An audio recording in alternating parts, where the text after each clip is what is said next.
बुफर तनी रंगे देना गे धके अबीर खूबे मोले देना गे धके अबीर खूबे मोले देना गे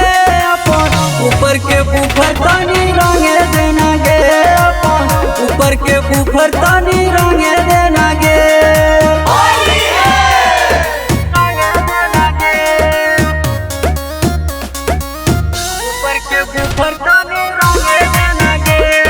माँ प्रतिमा रिकॉर्डिंग स्टूडियो शेखपुरा।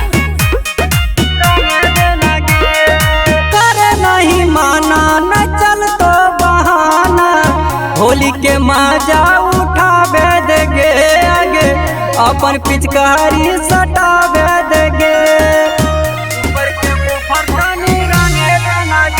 आगे आसो के फगुनवा में हो गई जवान के चीखे देना छोड़ी दुकान के सामान गे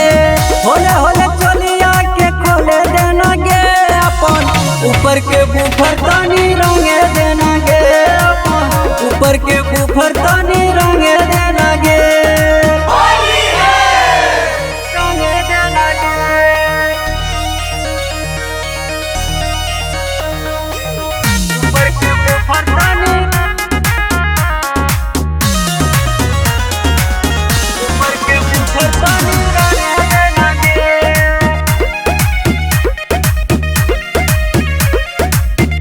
आगे चढ़ल हो जवानी तर छोड़ी पोरे पोर गे